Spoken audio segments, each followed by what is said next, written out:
Hi മക്കളെ, നമ്മളിനി 10ാമത്തെ chapter നോക്കുക. 10ാമത്തെ ചാപ്റ്റർ നിങ്ങൾക്കറിയാം, തെർമൽ പ്രോപ്പർട്ടീസ് ഓഫ് മാറ്റർ.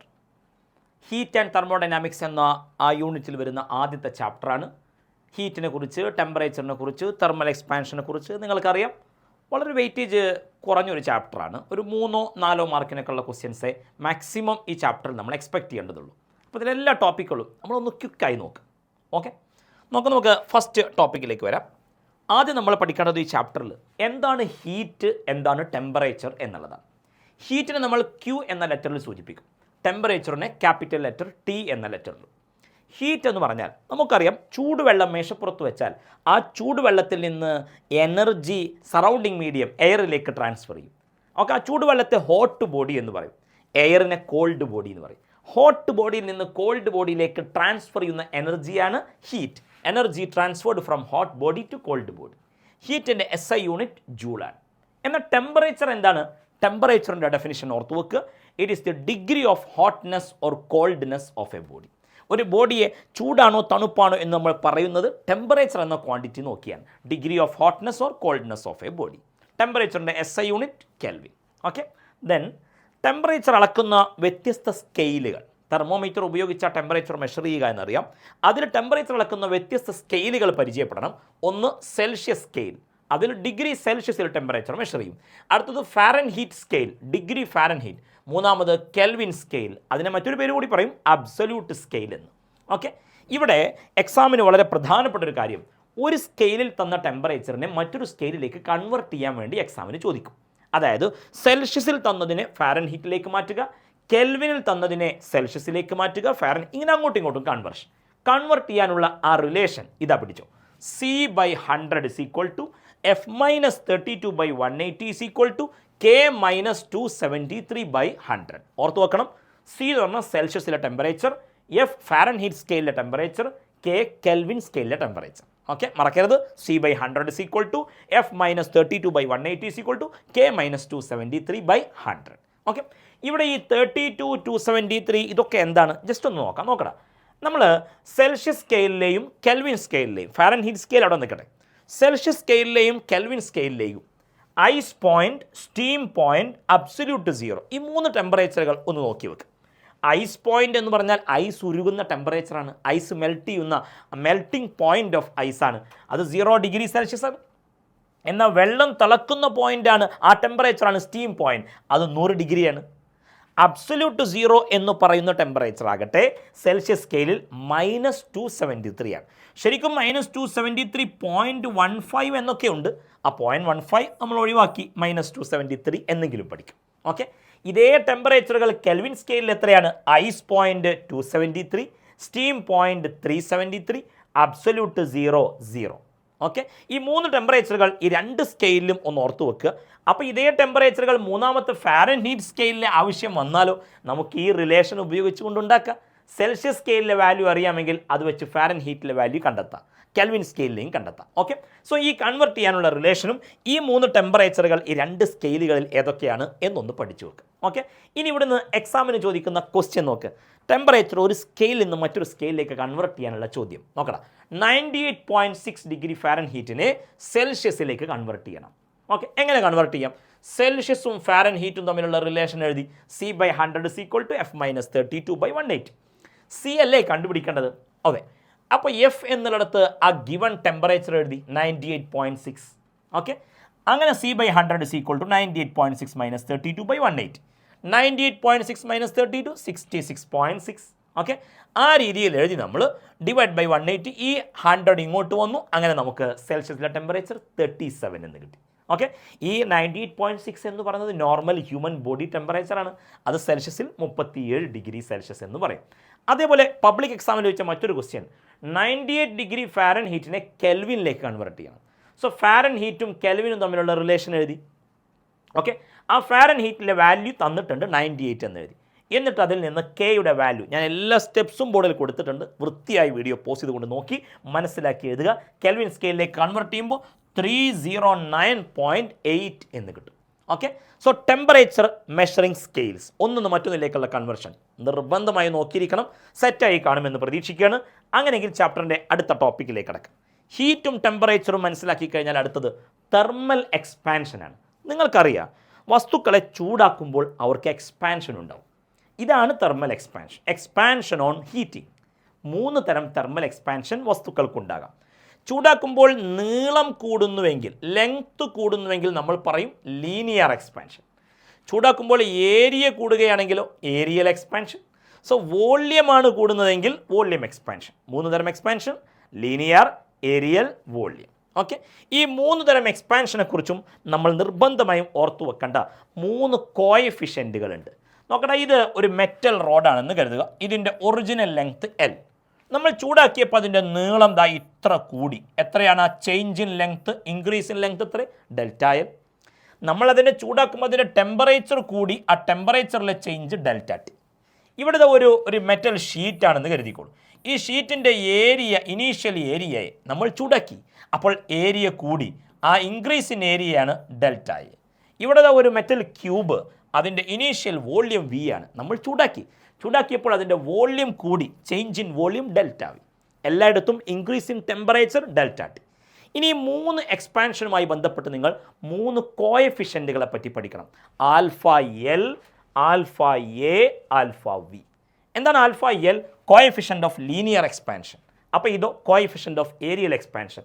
അപ്പോൾ ഇത് കോഎഫിഷ്യൻ്റ് ഓഫ് വോള്യം എക്സ്പാൻഷൻ. 1 പഠിച്ചാൽ ബാക്കി 2 എണ്ണം സിമ്പിളായി നമുക്ക് കിട്ടും. ആൽഫ L ഫോർമുല നോക്കണം. Delta L by L delta T. അപ്പോൾ ഇവിടെ delta A by A delta T. അപ്പോൾ ഇവിടെ delta V by V delta T. Delta L increase in length, original length. Increase in area, original area. Increase in volume, original volume. ഈ 3 ആളുടെയും unit kelvin raise to -1. Alpha L, alpha A, alpha V എല്ലാവരുടെയും unit kelvin raise to -1.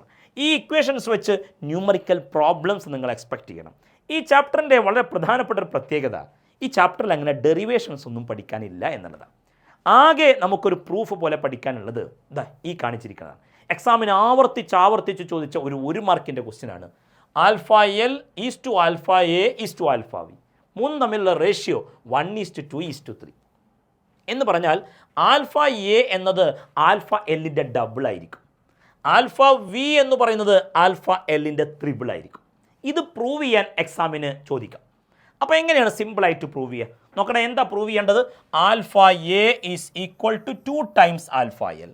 ഇവിടെ alpha V is equal to 3 times alpha L. നമ്മൾ ആദ്യം ഒരു square sheet എടുത്തതായി consider ചെയ്യുക. ഇതൊരു square ഷീറ്റാണ്. ഈ സ്ക്വയർ ഷീറ്റിൻ്റെ സൈഡ് L ആണ്.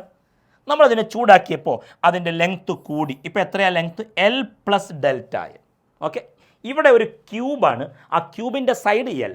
ചൂടാക്കിയപ്പോൾ അതിൻ്റെ സൈഡ് കൂടി L പ്ലസ് ഡെൽറ്റ എൽ ആയി. ഇനി നോക്കണം, ആദ്യം ആൽഫ എയുടെ ഇക്വേഷൻ എഴുതി. Delta A by A delta T. Delta A എന്ന് പറഞ്ഞാൽ change in area.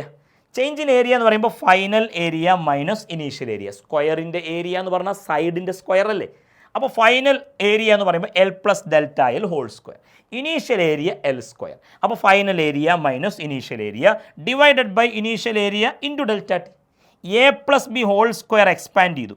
L square plus 2L delta L plus delta L square minus ഈ ഡെൽ സ്ക്വയർ. ഈ L സ്ക്വയർ എഴുതി. അപ്പോൾ L സ്ക്വയർ കട്ടായി പോയി.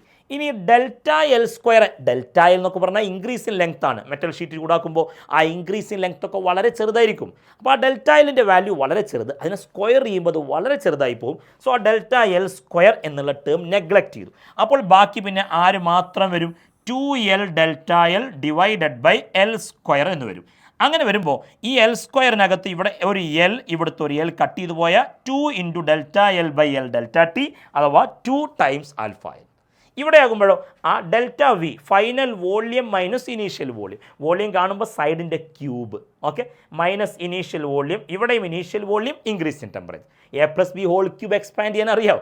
A cube plus 3a square B plus 3ab square plus B cube, പിന്നെ minus L cube. അപ്പോൾ ഈ L cube cut ചെയ്ത് പോയി. ഡെൽറ്റ എൽ സ്ക്വയർ ഉള്ള ടേമും ഡെൽറ്റ എൽ ക്യൂബ് ഉള്ള ടേമും നെഗ്ലക്റ്റ് ചെയ്യുന്നു. അത് വളരെ ചെറിയ നമ്പർ ആയിരിക്കും. ബാക്കി ഈ ഒരു ടേം മാത്രം ന്യൂമറേറ്ററിൽ അവശേഷിക്കും. അതിൽ L സ്ക്വയർ താഴെ L ക്യൂബ്. ആ L സ്ക്വയർ ക്യാൻസൽ ചെയ്ത് കളഞ്ഞാൽ നമുക്ക് എന്ത് കിട്ടും? 3 ടൈംസ് ആൽഫ എൽ എന്ന് കിട്ടും. സോ ഇതൊരൊറ്റ പ്രൂഫ് മാത്രമാണ് ഈ ചാപ്റ്ററിൽ പഠിക്കാനുള്ളത്. അതൊന്ന് വീഡിയോ പോസ് ചെയ്ത് വൃത്തിയായിട്ടൊന്ന് നോക്കി പഠിച്ചുകൊള്ളുക. ഓക്കെ, 3 മാർക്കിന് വരെ എക്സാമിന് ഈ പ്രൂഫ് എക്സാമിന് ഒരിക്കൽ ചോദിക്കണ്ടായി. അങ്ങനെയെങ്കിൽ ഇനി ഈ ഭാഗത്ത് തെർമൽ എക്സ്പാൻഷനിൽ പഠിക്കേണ്ട പ്രധാനപ്പെട്ട ഒരു കാര്യം നിങ്ങൾക്കറിയാം, പെൻഡുലം ക്ലോക്കുകൾ കണ്ടിട്ടില്ല. പെൻഡുലം ക്ലോക്കുകളുടെ പെൻഡുലം ഉണ്ടാക്കാൻ നമ്മൾ ഉപയോഗിക്കുന്ന ഒരു പ്രത്യേക തരം മെറ്റീരിയലാണ് ഇൻവാർ എന്ന് പറയുന്ന അലോയ്. എന്തുകൊണ്ട് ആ മെറ്റീരിയൽ തന്നെ ഉപയോഗിക്കുന്നു? ആ മെറ്റീരിയലിന് ആൽഫ എല്ലിൻ്റെ വാല്യൂ വളരെ ചെറുതാണ്, നെഗ്ലിജിബിൾ. എന്നുവെച്ചാൽ ചൂട് കാലത്ത് അതിന് എക്സ്പാൻഷൻ ഉണ്ടാവില്ല. പെൻഡുലത്തിന് എക്സ്പാൻഷൻ ഉണ്ടായാൽ പെൻഡുലത്തിൻ്റെ ലെങ്ത് കൂടിയാൽ ആ ക്ലോക്ക് സ്ലോ ആയി പ്രവർത്തിക്കും. അത് ഓസിലേഷനിൽ പഠിക്കാം. അപ്പോൾ ഇൻവാർ ഉപയോഗിക്കാനുള്ള റീസൺ ചോദിച്ചാൽ പറയണം ആൽഫ എല്ലിൻ്റെ value negligible.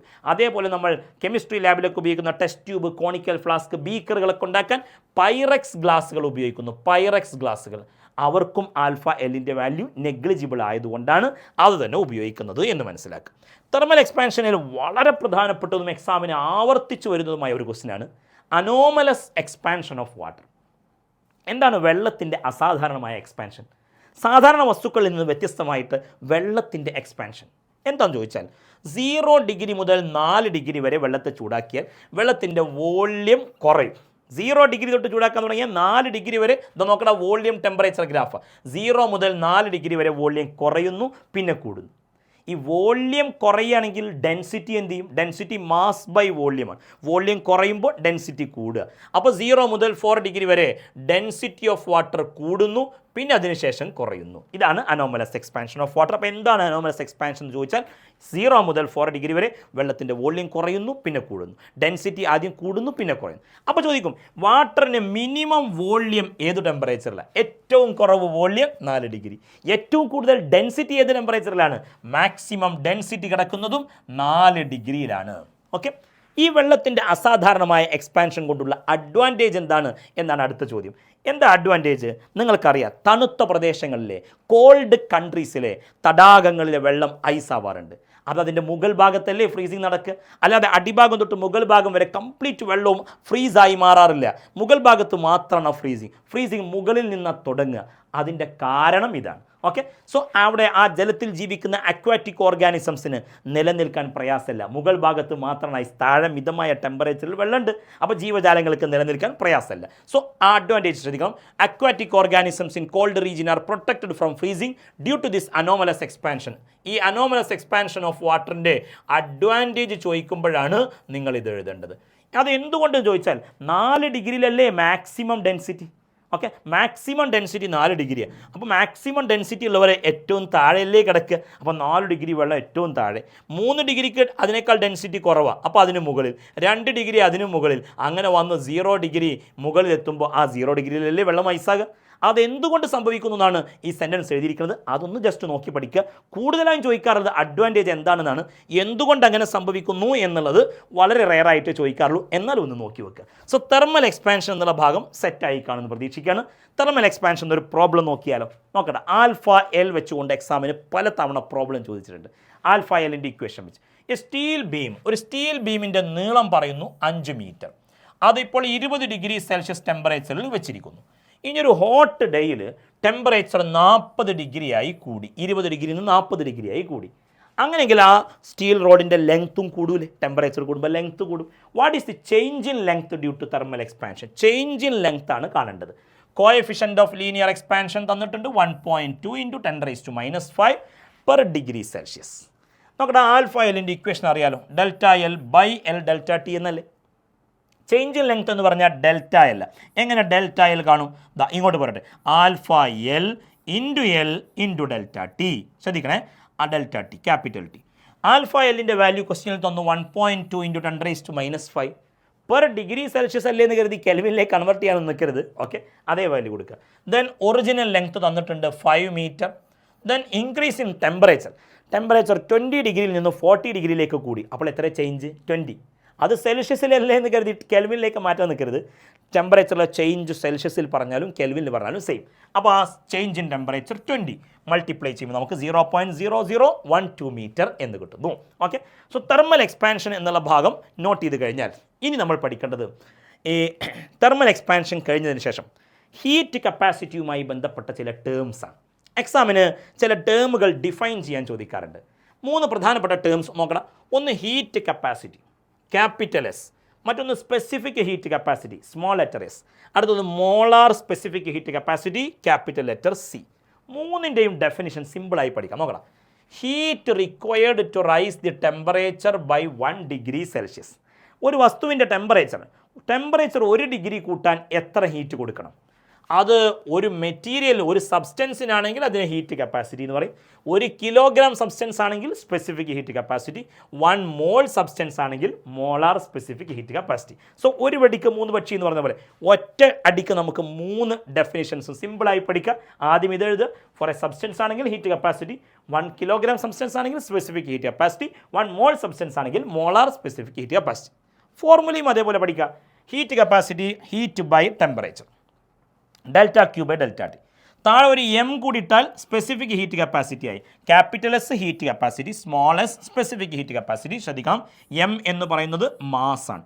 Molar specific heat capacity ആണെങ്കിൽ താഴെ മ്യൂ എന്നാണ് എഴുതുന്നത്. മ്യൂ എന്നതുകൊണ്ട് ഉദ്ദേശിക്കുന്നത് നമ്പർ ഓഫ് മോൾസ് ആണ്. Number of moles. ഓക്കെ, എക്സാമിന് എപ്പോഴും ചോദിക്കുന്ന ചോദ്യമാണ്. വെള്ളത്തിന് ഭയങ്കര സ്പെസിഫിക് ഹീറ്റ് കപ്പാസിറ്റിയാണ്, വാട്ടറിന് ഭയങ്കര സ്പെസിഫിക് 4200 വാട്ടറിൻ്റെ സ്പെസിഫിക് ഹീറ്റ് കപ്പാസിറ്റി. അതിനർത്ഥം നല്ല പോലെ ഹീറ്റ് അബ്സോർബ് ചെയ്താലേ വെള്ളത്തിൻ്റെ ടെമ്പറേച്ചർ ഒന്ന് കൂടുള്ളൂ. അപ്പോൾ അതുകൊണ്ടാണ് വെള്ളത്തെ നമ്മൾ കൂളൻ്റായി, വാഹനങ്ങളുടെ എൻജിൻ തണുപ്പിക്കാൻ ഓട്ടോമൊബൈൽ റേഡിയേറ്ററുകളിൽ കൂളൻ്റായി കൊണ്ട് വെള്ളം എൻജിൻ്റെ ചൂട് വലിച്ചെടുക്കും. എന്നാൽ ഈ വെള്ളത്തിൻ്റെ ടെമ്പറേച്ചർ പെട്ടെന്ന് ഉയരൂ ഇല്ല. അപ്പോൾ വാട്ടറിന് ഹൈ സ്പെസിഫിക് ഹീറ്റ് കപ്പാസിറ്റി ഉള്ളതുകൊണ്ട് water is used as coolant in automobile radiator, മറക്കരുത്. അതേപോലെ ഗ്യാസുകൾക്ക് 2 തരം മോളാർ സ്പെസിഫിക് ഹീറ്റ് കപ്പാസിറ്റി ഉണ്ട്. കെമിസ്ട്രിയിലും കേട്ടിട്ടുണ്ടാവും, CP ആൻഡ് CV. ഇത് കോൺസ്റ്റൻറ്റ് പ്രഷറിൽ, ഇത് കോൺസ്റ്റൻറ്റ് വോള്യത്തിൽ. ഓക്കെ, സോ ഈ 3 ടേമുകൾ ഡിഫൈൻ ചെയ്ത് പഠിച്ചു വെക്കണം. ഇനി പഠിക്കുന്നത് ചേഞ്ച് ഓഫ് സ്റ്റേറ്റ് ആണ്. നിങ്ങൾക്കറിയാം, സോളിഡ് ചൂടാക്കിയാൽ ഒരു പ്രത്യേക ടെമ്പറേച്ചർ എത്തിയാൽ അത് ഉരുകാൻ തുടങ്ങും, മെൽറ്റ് ചെയ്യും. നമ്മൾ ആ ടെമ്പറേച്ചറിനെ വിളിക്കും മെൽറ്റിംഗ് പോയിൻറ്റ്. അങ്ങനെ അത് ഉരുകി വെള്ളമായി മാറി, ലിക്വിഡായി മാറി. ലിക്വിഡ് ചൂടാക്കിയാൽ അതൊരു പ്രത്യേക ടെമ്പറേച്ചർ എത്തിയാൽ അത് പിന്നെ ഗ്യാസ് ആകാൻ തുടങ്ങും. ആ ടെമ്പറേച്ചറിനെ ബോയിലിംഗ് പോയിൻ്റ് എന്ന് പറയും. ഓക്കെ, ഇങ്ങനെ ഒരു അവസ്ഥയിൽ നിന്ന് മറ്റൊരവസ്ഥയിലേക്കുള്ള മാറ്റം, ചേഞ്ച് ഓഫ് സ്റ്റേറ്റ്. എല്ലാ ചേഞ്ച് ഓഫ് സ്റ്റേറ്റുകളും ഞാൻ ബോർഡിൽ വരച്ചിട്ടുണ്ട്. സിമ്പിളായി പഠിക്കുക. സോളിഡ് ലിക്വിഡായി മാറുന്ന ആ ചേഞ്ചിനെ പറയും മെൽറ്റിംഗ് അല്ലെങ്കിൽ ഫ്യൂഷൻ എന്ന് പറയും. എന്നാൽ ലിക്വിഡ് സോളിഡ് ആകുന്നതോ ഫ്രീസിങ്. ലിക്വിഡ് ഗ്യാസ് ആകുമ്പോൾ ബോയിലിംഗ് അല്ലെങ്കിൽ വേപ്പറൈസേഷൻ. ഗ്യാസ് തണുത്ത് ലിക്വിഡ് ആകുമ്പോൾ കണ്ടൻസേഷൻ. എക്സാമിന് ഒരുപാട് തവണ ചോദിച്ചത് സബ്ലിമേഷൻ എന്താണ്? എന്താ സബ്ലിമേഷൻ? സോളിഡ് ചൂടാക്കിയാൽ നേരിട്ട് ഗ്യാസായി മാറുക. ചന്ദനത്തിരി, കർപ്പൂരം, ക്യാംഫർ, അയഡിനൊക്കെ അതിന് എക്സാമിന് പലതവണ ചോദിച്ചു. സബ്ലൈം മെറ്റീരിയലിന് ഉദാഹരണം എഴുതുക. സബ്ലിമേഷൻ, സോളിഡ് നേരിട്ട് ഗ്യാസായി മാറുക. ഗ്യാസ് തണുത്ത് സോളിഡായി മാറുന്നതിന് ഡെപ്പോസിഷൻ എന്നും പറയും. അപ്പോൾ ഈ ചേഞ്ച് ഓഫ് സ്റ്റേറ്റുകളുടെ പേര് സബ്ലിമേഷൻ പ്രത്യേകിച്ചും ഒന്ന് നോട്ട് ചെയ്ത് വെക്കണം. ഈ ചേഞ്ച് ഓഫ് സ്റ്റേറ്റിൽ നമ്മൾ ഹീറ്റിങ്ങിൻ്റെ ഗ്രാഫാണ് ഇനി കാണിക്കുന്നത്. അതായത് സോളിഡ് ബോഡി എടുത്ത് നമ്മൾ ചൂടാക്കുക, അത് ലിക്വിഡായി മാറും, ലിക്വിഡിനെ ചൂടാക്കുക, ഗ്യാസായി മാറും. നോക്കണം, ഇവിടെ നമ്മൾ ടെമ്പറേച്ചർ കാണിച്ചിരിക്കുന്നു, എക്സ് ആക്സിസിൽ ഹീറ്റ് എടുത്തിരിക്കുന്നു. ആദ്യം സോളിഡ് ബോഡി എടുത്ത് ചൂടാക്കുക. അപ്പോൾ ആ സോളിഡിൻ്റെ ടെമ്പറേച്ചർ ഇങ്ങനെ കൂടി വന്ന് മെൽറ്റിംഗ് പോയിൻ്റ് എത്തിക്കഴിഞ്ഞാൽ ഉരുകാൻ തുടങ്ങും. ആ മെൽറ്റിംഗ് നടക്കുന്ന സമയത്ത് ശ്രദ്ധിക്കണേ, മെൽറ്റിംഗ് നടക്കുന്ന സമയത്ത് ഗ്രാഫ് കണ്ടോ, മെൽറ്റിംഗ് നടക്കുമ്പോൾ ടെമ്പറേച്ചർ കോൺസ്റ്റൻറ്റാണ്. ഇവിടെ എത്തിയപ്പോൾ കംപ്ലീറ്റ്ലി എന്തായി മാറി? ലിക്വിഡായി മാറി. ഇനി ആ ലിക്വിഡിൻ്റെ ടെമ്പറേച്ചർ കൂടി വന്ന് ഇവിടെ എത്തിയാൽ ബോയിലിംഗ് പോയിൻ്റ് എത്തിക്കഴിഞ്ഞാൽ ബോയിലിംഗ് നടക്കും. ബോയിലിംഗ് തുടങ്ങിക്കഴിഞ്ഞാൽ പിന്നെ അത് തീരുന്നത് വരെ, ഗ്യാസായി മാറുന്നത് വരെ ടെമ്പറേച്ചറിന് ചേഞ്ച് ഇല്ല. ശ്രദ്ധിക്കാം, മെൽറ്റിംഗ് നടക്കുമ്പോഴും ബോയിലിംഗ് നടക്കുമ്പോഴും ടെമ്പറേച്ചർ കോൺസ്റ്റൻ്റായി നിലനിൽക്കുന്നു. ആ ചേഞ്ച് ഓഫ് സ്റ്റേറ്റ് നടക്കുന്ന സമയത്ത് ടെമ്പറേച്ചറിന് ചേഞ്ച് ഇല്ല.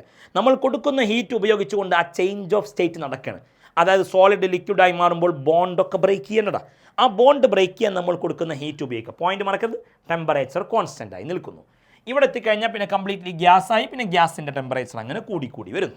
ശ്രദ്ധിക്കേണ്ടത്, ഇവിടെ ഈ സോളിഡിൻ്റെ ലൈനും ലിക്വിഡിൻ്റെ ലൈനും ഗ്യാസിൻ്റെ ലൈനും അതിനൊന്നും സ്ലോപ്പ് കോൺസ്റ്റൻ്റ് അല്ല, സ്ലോപ്പൊക്കെ ഡിഫറൻറ്റാണ്. സ്ലോപ്പ് ഡിഫറൻ്റ് ആണ് എന്തുകൊണ്ട്? ഒരിക്കൽ എക്സാമിന് ചോദിച്ചു. സ്ലോപ്പ് ഡിഫറൻ്റ് ആകാനുള്ള കാരണം സോളിഡിനും ലിക്വിഡിനും ഗ്യാസിനും സ്പെസിഫിക് ഹീറ്റ് കപ്പാസിറ്റിയുടെ വാല്യൂ ഡിഫറൻ്റ് ആണ്.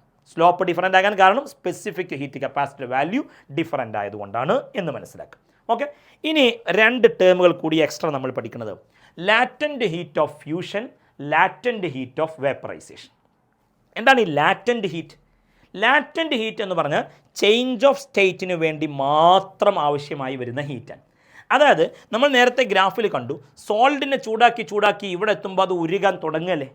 ആ മെൽറ്റിംഗ് പോയിൻ്റ് എത്തിക്കഴിഞ്ഞാൽ പിന്നെ കംപ്ലീറ്റ്ലി മെൽട്ടായി ലിക്വിഡായി മാറുന്നതിന് വേണ്ടി എത്ര ഹീറ്റ് കൊടുക്കണം? ചേഞ്ച് ഓഫ് സ്റ്റേറ്റിന് വേണ്ടി മാത്രം കൊടുക്കേണ്ട ഹീറ്റാണ് ലാറ്റൻറ്റ് ഹീറ്റ്. ലാറ്റൻറ്റ് ഹീറ്റ് രണ്ടെണ്ണം. Latent heat of fusion. Fusion എന്ന് പറഞ്ഞാൽ സോളിഡ് ലിക്വിഡായി മാറുന്നു. അപ്പോൾ 1 കിലോഗ്രാം സോളിഡ് എടുത്ത് അതിനെ കംപ്ലീറ്റ്ലി ലിക്വിഡാക്കി മാറ്റാൻ. ആ 1 കിലോഗ്രാം സോളിഡ് മെൽറ്റിംഗ് പോയിൻ്റ് എത്തി കംപ്ലീറ്റ്ലി ലിക്വിഡായി മാറാൻ എത്ര ഹീറ്റ് കൊടുക്കണം? ആ ഹീറ്റിൻ്റെ പേരാണ് ലാറ്റൻറ്റ് ഹീറ്റ് ഓഫ് ഫ്യൂഷൻ. ശ്രദ്ധിക്കണം, amount of heat required to convert 1 kilogram solid into liquid at its melting point. അപ്പോൾ latent heat of vaporisation LV എന്താണ്? ഒന്നുമില്ല, ഈ സോളിഡ് എന്നത് മാറ്റി ലിക്വിഡ് ആക്കുക, അത് ലിക്വിഡ് എന്ന് മാറ്റി ഗ്യാസ് ആക്കുക. അതേപോലെ മെൽറ്റിംഗ് പോയിന്റ് മാറ്റി ബോയിലിംഗ് പോയിന്റ് എന്നാക്കുക. ഫോർമുല നോക്കിയാലോ, latent heat of fusion LF is equal to delta Q by M. Delta Q ഹീറ്റാണ്, M എന്ന് പറഞ്ഞാൽ മാസ്. ഇവിടെ LVയും ഡെൽറ്റ Q ബൈ M. അപ്പോൾ രണ്ടിൻ്റെ യൂണിറ്റ്, ഹീറ്റിൻ്റെ യൂണിറ്റ് ജൂളാണ്, മാസിൻ്റെ unit kilogram, joule per kilogram എന്ന് വരും. ഓക്കെ, സോ ലാറ്റൻറ്റ് ഹീറ്റ് എന്താണെന്ന് മനസ്സിലാക്കി 2 ടൈപ്പ് ലാറ്റൻറ്റ് ഹീറ്റുകൾ ഏതൊക്കെയാണെന്ന് ഡിഫൈൻ ചെയ്ത് ഫോർമുല സഹിതം പഠിച്ചു വെക്കുക. ദെൻ ശ്രദ്ധിക്കേണ്ട പ്രധാനപ്പെട്ട കാര്യം, എക്സാമിന് അപ്ലിക്കേഷൻ ക്വസ്റ്റ്യൻ ചോദിക്കാറുണ്ട്. അതായത് ആവി കൊണ്ടുണ്ടാകുന്ന പൊള്ളൽ തിളക്കുന്ന വെള്ളം കൊണ്ടുണ്ടാകുന്ന ആ ബേണിങ്ങിനേക്കാൾ ഡേഞ്ചറാണ്. എന്തുകൊണ്ട്? Burning from steam is more harmful than burning from boiled water. അല്ലെങ്കിൽ ചോദിക്കും, steam cooking is faster than hot water cooking. ആവിയിൽ വേവിച്ചെടുക്കുന്ന പുട്ട്, ഇഡ്ഡലി പോലെയുള്ള ഭക്ഷണ പദാർത്ഥങ്ങൾ പെട്ടെന്ന് വേവുന്നത് എന്തുകൊണ്ടാണ്? പഠിക്കണം. സ്റ്റീമിന് ഹോട്ട് വാട്ടറിനേക്കാൾ എനർജി ഉണ്ട്, ഹീറ്റ് കണ്ടൻറ് ഉണ്ട്. നോക്കണം, ഹോട്ട് വാട്ടർ ആ വെള്ളം ചൂടാക്കി തിളക്കാൻ തുടങ്ങി വീണ്ടും ഹീറ്റ് അബ്സോർബ് ചെയ്തിട്ടല്ലേ അത് സ്റ്റീമായി മാറുന്നത്. അപ്പോൾ സ്റ്റീമിന് തിളക്കുന്ന വെള്ളത്തേക്കാൾ ഹീറ്റ് കണ്ടൻറ്റ്, എനർജി ഉണ്ട്. എത്രത്തോളം എനർജി ഉണ്ട്? LV ടൈംസ് മോർ ഹീറ്റ് ഉണ്ട് സ്റ്റീമിന്. 100 ഡിഗ്രിയിലുള്ള സ്റ്റീമിന് അതേപോലെ അതേ ടെമ്പറേച്ചറിലുള്ള വെള്ളത്തേക്കാൾ LV ടൈംസ് ഹീറ്റ് കണ്ടൻറ്റ് കൂടുതലാണ്, എനർജി കൂടുതലാണ് എന്നതാണ് റീസൺ. ഇനി നോക്കണം, മെൽറ്റിംഗ് പോയിൻറ്റും ബോയിലിംഗ് പോയിൻറ്റും. നിങ്ങൾക്കറിയാം, മെൽറ്റിംഗ് പോയിൻ്റ് എന്ന് പറഞ്ഞാൽ സോൾഡ് ലിക്വിഡായി മാറുന്ന temperature. Okay, boiling point liquid ഗ്യാസായി മാറുന്ന ടെമ്പറേച്ചർ. ഈ മെൽറ്റിംഗ് പോയിൻറ്റും ബോയിലിംഗ് പോയിൻ്റൊന്നും എല്ലായ്പ്പോഴും കോൺസ്റ്റൻ്റ് അല്ല. സോളിഡുകളുടെ മെൽറ്റിംഗ് പോയിൻ്റ് എന്ന് പറയുന്നത് പ്രഷറിനനുസരിച്ച് വ്യത്യാസപ്പെടും. ബോയിലിംഗ് പോയിൻറ്റും അങ്ങനെ തന്നെയാണ്. പ്രഷർ കൂടുമ്പോൾ മെൽറ്റിംഗ് പോയിൻ്റ് കുറയുകയാണ്. Okay, so melting point decreases with pressure. എന്നാൽ ബോയിലിംഗ് പോയിൻ്റ് അങ്ങനെയല്ല, boiling point increases with pressure. Pressure കൂടുമ്പോൾ ബോയിലിംഗ് പോയിൻ്റ് കൂടുന്നു, എന്നാൽ പ്രഷർ കൂടുമ്പോൾ മെൽറ്റിംഗ് പോയിൻ്റ് കുറയുന്നു. ഇവിടെ melting point decreases with pressure എന്ന പോയിൻറ്റുമായി ബന്ധപ്പെട്ട ഒരു പ്രധാനപ്പെട്ട ആശയം പഠിക്കേണ്ടത് റീജലേഷൻ അല്ലെങ്കിൽ റീഫ്രീസിങ് എന്നതാണ്. 2 ഐസ് കട്ടുകൾ നമ്മളിങ്ങനെ പ്രസ് ചെയ്യുക. പ്രസ് ചെയ്യുമ്പോൾ അവിടെ പ്രഷർ കൂടും. പ്രഷർ കൂടിയാൽ മെൽറ്റിംഗ് പോയിൻ്റ് കുറഞ്ഞ് ഐസ് പെട്ടെന്ന് ഉരുകും. നമ്മൾ 2 ഐസ് കട്ടുകൾ ഇങ്ങനെ അമർത്തി പിടിക്കുമ്പോൾ ആ കോണ്ടാക്റ്റിൽ വരുന്ന ഭാഗത്ത് പ്രഷർ കൂടിയിട്ട് ആ ഐസ് ഉരുകി വെള്ളമാവും, പെട്ടെന്ന് വെള്ളമാവും. നമ്മൾ ആ കൈ മെല്ലെ റിലീസ് ചെയ്താലോ ആ പ്രഷർ നീങ്ങി, അപ്പോൾ ആ ഉരുകിയ വെള്ളം വീണ്ടും ഐസാവും. അങ്ങനെ ആ 2 ഐസ് ബ്ലോക്കുകൾ ഒട്ടിപ്പിടിക്കും, ദേ വിൽ സ്റ്റിക്ക് ടുഗദർ. അങ്ങനെ ഒരു സിംഗിൾ ബ്ലോക്കായി മാറും. ഇതാണ് റീജലേഷൻ. ഓക്കെ, പ്രഷർ കൂടുമ്പോൾ മെൽറ്റിംഗ് പോയിന്റ് കുറഞ്ഞ ഐസ് പെട്ടെന്ന് ഉരുകുന്നു. ആ പ്രഷർ അവിടുന്ന് നീങ്ങിക്കഴിഞ്ഞാൽ ആ ലിക്വിഡ് വീണ്ടും ഐസായി മാറുന്നു. ഇതാണ് മഞ്ഞുപാളികളിലൂടെ ഐസ് സ്കേറ്റിംഗ് നടത്തുന്നവർക്ക് സഹായകരമായി മാറുന്ന ഫിനോമിനൻ, റീജലേഷൻ അല്ലെങ്കിൽ റീഫ്രീസിങ്. അതേപോലെ ബോയിലിംഗ് പോയിന്റ് പ്രഷർ കൂടുമ്പോൾ കൂടുന്നു പറഞ്ഞു. പ്രഷർ കൂടുന്നത് കൊണ്ട് ബോയിലിംഗ് പോയിന്റ് കൂടുന്നതാണ് പ്രഷർ കുക്കറിൻ്റെ വർക്കിംഗ് പ്രിൻസിപ്പിൾ എന്നുകൂടി ഓർത്ത് വെക്കും. Okay, then go to the last session, heat transferring methods. Heat ഒരു ഭാഗത്തുനിന്ന് മറ്റൊരു ഭാഗത്തേക്ക് ട്രാൻസ്ഫർ ചെയ്യുന്ന 3 മെത്തേഡുകൾ: കണ്ടക്ഷൻ, കൺവെക്ഷൻ, റേഡിയേഷൻ. ഈ ചിത്രം തന്നെ 2 തവണ പബ്ലിക് എക്സാമിന് ചോദിച്ചു. ഈ മെത്തേഡുകൾ ഏതൊക്കെയാണ്? നമ്മളെ കത്തിയാളുന്ന തീയിലേക്ക് ഒരു മെറ്റൽ റോഡ്, ഒരു ഇരുമ്പ് കമ്പി ആയിക്കോട്ടെ, ഒരാളിങ്ങനെ കാണിച്ചാൽ ആ ഇരുമ്പ് കമ്പിക്കകത്തുകൂടി കയ്യിലേക്ക് ഹീറ്റ് ട്രാൻസ്ഫർ ചെയ്യുന്നു. ഏത് മെത്തേഡാണ്? കണ്ടക്ഷന്. എന്നാൽ തീ കത്തുന്നതിൻ്റെ മുകളിൽ ഇങ്ങനെ കൈവച്ചാൽ കത്തുന്ന തീയിൽ നിന്ന് മുകളിലേക്ക് ഹീറ്റ് എത്തും. നിങ്ങൾ കത്തുന്ന സമയത്ത് പുകയൊക്കെ മേലോട്ട് പോകുന്ന കണ്ടില്ലേ? നോർമലി ആ മുകളിലേക്ക് ഹീറ്റ് എത്തുന്ന മെത്തേഡ് ഏതെന്ന് ചോദിക്കുമ്പോൾ കൺവെക്ഷൻ. ഓക്കെ, കണ്ടക്ഷൻ, കൺവെക്ഷൻ കഴിഞ്ഞാൽ റേഡിയേഷൻ എന്ന് പറയുന്ന മെത്തേഡിന് കൃത്യമായൊരു ഡയറക്ഷൻ ഇല്ല, അത് ഏത് ഡയറക്ഷനിലേക്ക് നടക്കും. അപ്പോൾ ഇത് കണ്ടക്ഷനും ഇത് കൺവെക്ഷനും ആണെങ്കിൽ മൂന്നാമതായി റേഡിയേഷൻ എന്നുള്ള മെത്തേഡ്. അപ്പോൾ ഈ ഡയഗ്രാം പോലും ഇമ്പോർട്ടൻ്റ് ആണ്, 2 തവണ എക്സാമിന് വന്നു. നമുക്ക് ഓരോ മെത്തേഡുകളെ കുറിച്ച് ഡീറ്റെയിൽ ആയി നോക്കിയാലോ. ആദ്യം കണ്ടക്ഷൻ.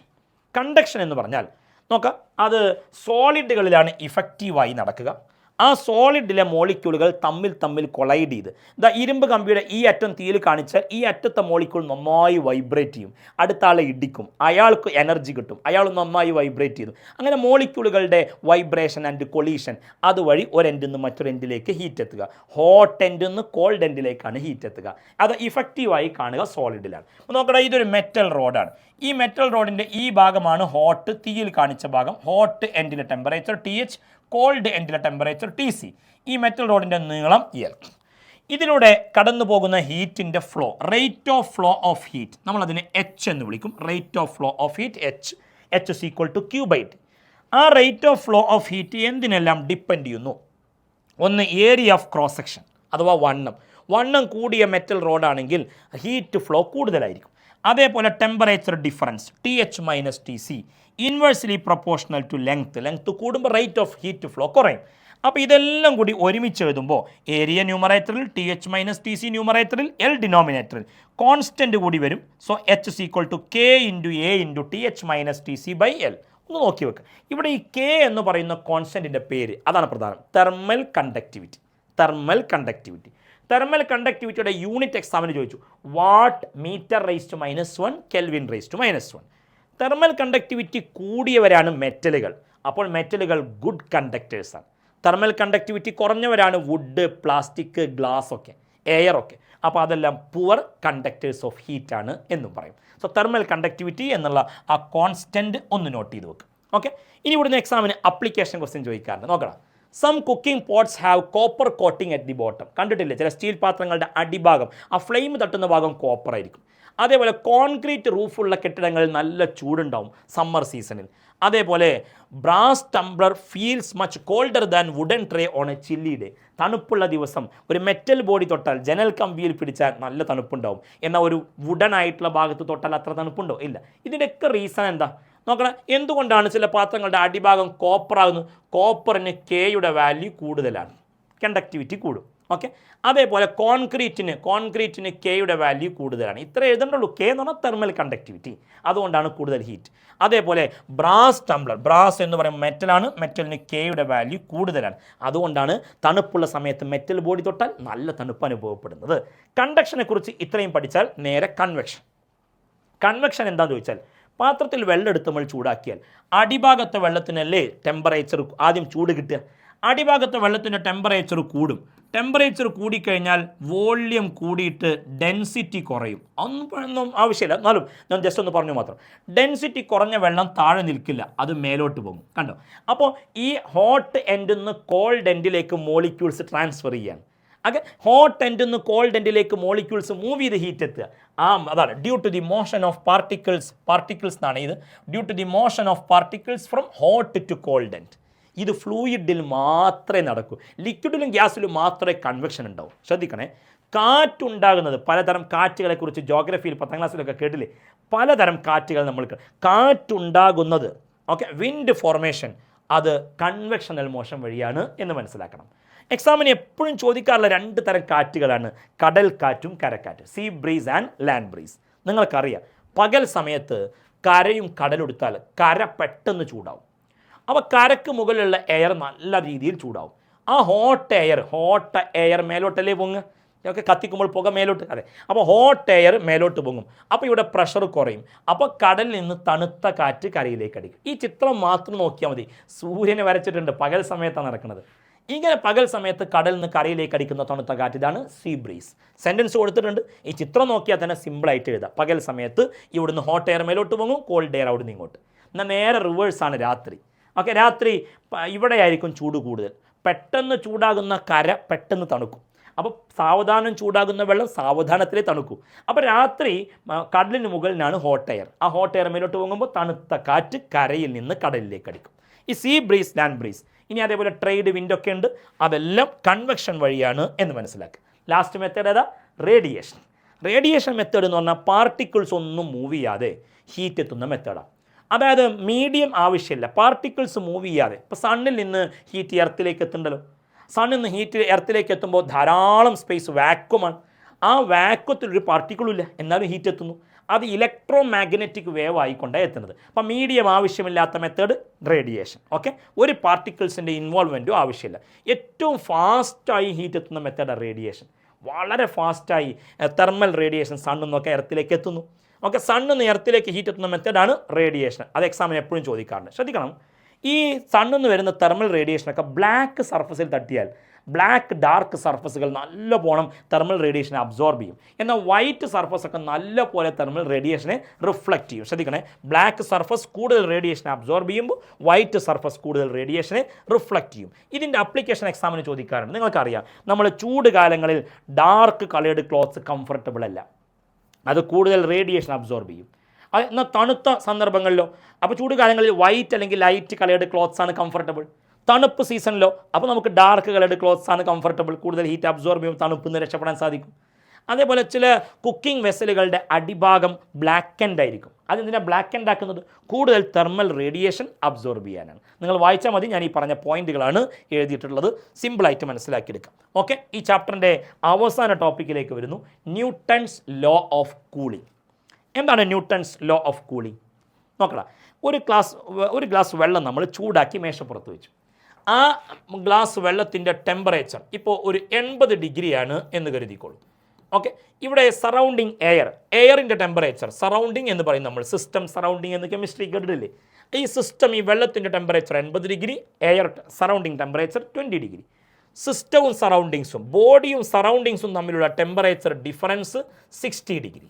ഓക്കെ, ഇനി കുറച്ച് കഴിയുമ്പോൾ ഈ ചൂടുവെള്ളത്തിൽ നിന്ന് ഹീറ്റ് എന്ത് ചെയ്യും? സറൗണ്ടിങ് മീഡിയത്തിലേക്ക് പോയി അവൻ്റെ ടെമ്പറേച്ചർ ഇങ്ങനെ കുറഞ്ഞു വരും. ഓക്കെ, അങ്ങനെ വരുമ്പോൾ ഈ സിസ്റ്റവും സറൗണ്ടിങ്സും തമ്മിലുള്ള ടെമ്പറേച്ചർ ഡിഫറൻസ് കുറയും. ശ്രദ്ധിക്കേണ്ടത്, സിസ്റ്റം അല്ലെങ്കിൽ ബോഡിയും സറൗണ്ടിങ്സും തമ്മിലുള്ള ടെമ്പറേച്ചർ വ്യത്യാസം, ടെമ്പറേച്ചർ ഡിഫറൻസ് കൂടുതലുള്ളപ്പോൾ കൂളിംഗ് ഫാസ്റ്റായി നടക്കും. എങ്ങനെ? ബോഡിയും സറൗണ്ടിങ്സും തമ്മിലുള്ള ടെമ്പറേച്ചർ ഡിഫറൻസ് കൂടുതലുള്ളപ്പോൾ കൂളിങ്ങിൻ്റെ വേഗത കൂടും. എന്നാൽ ബോഡിയും സറൗണ്ടിങ്സും തമ്മിലുള്ള ടെമ്പറേച്ചർ ഡിഫറൻസ് കുറവാണെങ്കിൽ കൂളിംഗ് സ്ലോ ആകും. ഇതാണ് ന്യൂട്ടൺസ് ലോ ഓഫ് കൂളിംഗ്. അപ്പോൾ കൂളിങ്ങിൻ്റെ വേഗത rate of loss of heat എന്നോ റേറ്റ് ഓഫ് കൂളിംഗ് എന്നോ പറയാം. റേറ്റ് ഓഫ് കൂളിംഗ് എന്ന് പറയുന്നത് അത് എളുപ്പം. കൂളിങ്ങിൻ്റെ വേഗത it is directly proportional to difference in temperatures of body and surroundings. Rate of cooling is directly proportional to difference in temperatures of body and difference in temperature കൂടിയ cooling fast ആവും, difference കുറഞ്ഞാൽ cooling slow ആവും. അതിൻ്റെ mathematical ഫോമാണ് കൊടുത്തിരിക്കുന്നത്. Rate of loss of ഹീറ്റിനെ dQ/dt എന്ന് എഴുതും. പിന്നെ ടൈം കൂടുമ്പോൾ ഹീറ്റ് ഇങ്ങനെ കുറയുന്നത് കാണിക്കാൻ മൈനസ് സൈൻ ഇടും. ഇതൊരു കോൺസ്റ്റൻ്റ് ആണ്. ഇത് temperature of body, temperature of surroundings. എന്നാൽ ഇത് വെച്ച് ന്യൂമറിക്കൽസ് പ്രോബ്ലം ചോദിക്കുമ്പോൾ പ്രോബ്ലം ചെയ്യാൻ ആവശ്യമായ ഫോർമുല ഇതാണ്. ശ്രദ്ധിക്കണം, പലപ്പോഴും പ്രോബ്ലം ചെയ്യാൻ നമുക്ക് ഈ ഇക്വേഷനിൽ നിന്ന് ഉണ്ടാക്കിയെടുക്കുന്ന ഈ റിലേഷനാണ് ആവശ്യമായി വരിക. ഇത് ടെമ്പറേച്ചർ ഓഫ് ബോഡി, DTB എന്ന് പറഞ്ഞാൽ ബോഡിയുടെ ടെമ്പറേച്ചറിലെ ചേഞ്ച് എന്നാണ്. അതിനെടുക്കുന്ന ടൈം. ഇത് ക്യാപിറ്റൽ K എന്നുള്ള കോൺസ്റ്റൻ്റ് ആണ്. ഇത് temperature of body, temperature of surroundings. അപ്പോൾ പ്രോബ്ലം ചെയ്യാൻ ഈ ഫോർമുല ഒന്ന് പഠിച്ചു വെക്കുക. ശ്രദ്ധിക്കണം, കൂളിങ്ങിൻ്റെ ഗ്രാഫ് വരക്കാൻ ചോദിച്ചാൽ ടെമ്പറേച്ചറും ടൈമും തമ്മിലുള്ള ഗ്രാഫ് ഇങ്ങനെ വരക്കണം. ആദ്യമൊക്കെ നന്നായി ടെമ്പറേച്ചർ കുറയും, പിന്നെ അത്ര കുറയില്ല. അങ്ങനെ കൂളിങ്ങിൻ്റെ വേഗത ഇങ്ങനെ കുറഞ്ഞു വരുന്ന രീതിയിൽ കൂളിംഗ് കർവ് ശ്രദ്ധിച്ച് വരയ്ക്കുക. ന്യൂട്ടൺസ് ലോ ഓഫ് കൂളിങ്ങിൻ്റെ ലിമിറ്റേഷൻ എക്സാമിന് ചോദിച്ചു. സിസ്റ്റവും സറൗണ്ടിങ്സും, ബോഡിയും സറൗണ്ടിങ്സും തമ്മിലുള്ള ടെമ്പറേച്ചർ ഡിഫറൻസ് ചെറിയ ഡിഫറൻസ് ആകുമ്പോഴേ Newton's law of cooling applicable ആവുള്ളൂ. വലിയ ടെമ്പറേച്ചർ ഡിഫറൻസിന് ഇത് അപ്ലിക്കബിൾ അല്ല. ന്യൂട്ടൺസ് ലോ ഓഫ് കൂളിംഗുമായി ബന്ധപ്പെട്ട എക്സാമിന് പ്രോബ്ലം ചോദിക്കാറുണ്ട്. അത്തരത്തിലുള്ളൊരു പ്രോബ്ലമാണ് കൊടുത്തിട്ടുള്ളത്. നോക്കടാ, Sita prepares tea for her brother. തൻ്റെ ബ്രദറിന് വേണ്ടി സീത ചായ ഉണ്ടാക്കുകയാണ്. After preparing tea temperature of tea was 80 degree Celsius. അതായത് ഒരു ബോഡിയുടെ ടെമ്പറേച്ചർ ഒരു സമയത്ത് 80 ഡിഗ്രിയാണ്. സീതയോ ചായയോ കാപ്പിയോ എന്തോ ആവട്ടെ. She kept it for 5 minutes. 5 minute ബ്രദറിന് വേണ്ടി ചായ ഉണ്ടാക്കി വെയിറ്റ് ചെയ്തു Sita. And gave to her brother when the temperature reached 50 degree. ബ്രദറിന് ചായ കൊടുത്തപ്പോഴേക്കും 80 ഡിഗ്രി ചായ 50 ഡിഗ്രിയിലേക്ക് തണുത്തിട്ടുണ്ട്. 5 മിനിറ്റ് ആ സമയം. അപ്പോൾ ഉദ്ദേശിക്കുന്നത് ഒരു ബോഡിയുടെ ടെമ്പറേച്ചർ 80-ൽ നിന്ന് 50-ലേക്ക് എത്താൻ 5 മിനിറ്റ് എടുത്തു എന്നാണ് അർത്ഥം. ഓക്കെ, അത് ഇങ്ങനൊരു സിറ്റുവേഷൻ ഉണ്ടാക്കി പറഞ്ഞു മാത്രം. അങ്ങനെയെങ്കിൽ സറൗണ്ടിങ് ടെമ്പറേച്ചർ 20 ഡിഗ്രിയാണ്. അങ്ങനെയെങ്കിൽ അതേ ചായ കാൽക്കുലേറ്റ് ദി ടൈം ടേക്കൺ, ഈ time it takes to cool from 60 to 30. 80-ൽ നിന്ന് 50-ലേക്ക് എത്താൻ 5 മിനിറ്റ് ആണെങ്കിൽ 60-ൽ നിന്ന് 30-ലേക്ക് എത്താൻ എത്ര മിനിറ്റ്? ഇതാണ് ഇപ്പോൾ ഉദ്ദേശം. ഒരു വസ്തുവിൻ്റെ ടെമ്പറേച്ചർ 80-ൽ നിന്ന് 50-ലേക്ക് എത്താൻ 5 മിനിറ്റ്, അതേ ബോഡിയുടെ ടെമ്പറേച്ചർ 60-ൽ നിന്ന് 30-ലേക്ക് എത്താൻ എത്ര സമയം എടുക്കും? ഇതാ ചോദ്യം. അപ്പോൾ ഇക്വേഷൻ നേരത്തെ പറഞ്ഞു, dTB/dt = K × TB - TC. ആദ്യത്തെ കേസ് എടുക്കുക, 80-ൽ നിന്ന് 50-ലേക്ക് എത്തുക. അപ്പോൾ 80-ൽ നിന്ന് 50-ലേക്ക് എത്തുമ്പോൾ ഡിഫറൻസ് 80 - 50 30ആണ്. അതിനെടുക്കുന്ന ടൈം 5 മിനിറ്റാണ്. ഓക്കെ, കെ അങ്ങനെ തന്നെ എഴുതി. ഇനി ഇവിടെ എഴുതേണ്ടത് ടെമ്പറേച്ചർ ഓഫ് ബോഡിയാണ്. ടെമ്പറേച്ചർ ഓഫ് ബോഡി പറയുമ്പോൾ ഈ ചായയുടെ ടെമ്പറേച്ചർ 80-ൽ നിന്ന് 50-ലേക്ക് കുറയുക. അപ്പോൾ ചായയുടെ ടെമ്പറേച്ചർ 80 അല്ല എഴുതേണ്ടത്, ആവറേജ് എടുക്കണം. 80 + 50/2 അഥവാ 65. സറൗണ്ടിങ് ടെമ്പറേച്ചർ അത് 20 തന്നെ. അങ്ങനെ വരുമ്പോൾ നമുക്ക് 6 = 45K എന്നൊരു റിലേഷൻ കിട്ടും. രണ്ടാമത്തെ കേസ് എടുക്കുക, 60-ൽ നിന്ന് 30-ലേക്ക് കുറയുക. അപ്പോൾ അവിടെ 60 - 30/ടൈം, ഈ ടൈമാണ് കണ്ടെത്തേണ്ടത്. ഇവിടെ 60 + 30/2 ആവറേജ് ടെമ്പറേച്ചർ എടുക്കണം ബോഡിയുടെ, -20. അങ്ങനെ വരുമ്പോൾ 30/dt = 25K എന്ന് കിട്ടും. ഈ ഇക്വേഷൻ നമ്പർ 1-നെ 2 കൊണ്ട് ഡിവൈഡ് ചെയ്യുമ്പോൾ നമുക്ക് 60-ൽ നിന്ന് 30-ലേക്ക് കുറയാനുള്ള ആ സമയം 9 മിനിറ്റ് എന്ന് കിട്ടും. മറക്കരുത്, ചായയിലേക്കും കോഫിയിലേക്കൊക്കെ അതിൻ്റെ ഇൻഗ്രീഡിയൻസ് ആഡ് ചെയ്താൽ, പൊടി, പാല് ഇതൊക്കെ ആഡ് ചെയ്യുമ്പോൾ, അല്ലെങ്കിൽ പഞ്ചസാര, ആ പഞ്ചസാരയും പൊടി ഒക്കെ എന്തായിരിക്കും, ആ പൗഡറൊക്കെ കോൾഡ് ബോഡിയാണ്. അപ്പോൾ ചൂടുവെള്ളത്തിലേക്ക് ഈ പഞ്ചസാരയും പൊടിയൊക്കെ ആഡ് ചെയ്താൽ, ചൂടുവെള്ളത്തിലേക്ക് തണുത്ത വെള്ളം ഒഴിച്ചാൽ ടെമ്പറേച്ചർ കുറയില്ലേ? എന്നതുപോലെ ചൂടുവെള്ളത്തിലേക്ക് ചായയുടെയും കാപ്പിയുടെയും ഇൻഗ്രീഡിയൻസ് ആയ പൊടിയും പാലൊക്കെ, തണുത്ത പാലൊക്കെ ആഡ് ചെയ്താൽ ആ വെള്ളത്തിൻ്റെ ടെമ്പറേച്ചർ ഒന്ന് കുറയും, ബോഡിയുടെ ടെമ്പറേച്ചർ ഒന്ന് കുറയും. ബോഡിയുടെ ടെമ്പറേച്ചർ കുറയുമ്പോൾ ബോഡിയും സറൗണ്ടിങ്സും തമ്മിലുള്ള ടെമ്പറേച്ചർ ഡിഫറൻസും കുറയും. ആ ഡിഫറൻസ് കുറഞ്ഞാൽ കൂളിംഗ് സ്ലോ ആവും. ഇങ്ങനെയൊക്കെയുള്ള ക്വസ്റ്റ്യൻസും എക്സാമിന് വരാറുണ്ട്. സോ 3-4 മാർക്കിന് ക്വസ്റ്റ്യൻസ് എക്സ്പെക്ട് ചെയ്യുന്ന തെർമൽ പ്രോപ്പർട്ടീസ് ഓഫ് മാറ്റർ എന്നുള്ള ചാപ്റ്ററിലെ മുഴുവൻ കാര്യങ്ങളും നമ്മൾ ക്വസ്റ്റ്യൻസ് ഉൾപ്പെടെ, ആപ്ലിക്കേഷൻ ക്വസ്റ്റ്യൻസ്, ന്യൂമറിക്കൽ പ്രോബ്ലംസ് ഉൾപ്പെടെ കവർ ചെയ്തിരിക്കുകയാണ്. വൃത്തിയായി പഠിക്കുക. എന്തെങ്കിലും തരത്തിലുള്ള ഡൗട്ടുകൾ ഉണ്ടെങ്കിൽ നിങ്ങൾ കമൻറ്റിലൂടെ ചോദിക്കാൻ മറക്കരുത്. Thank you.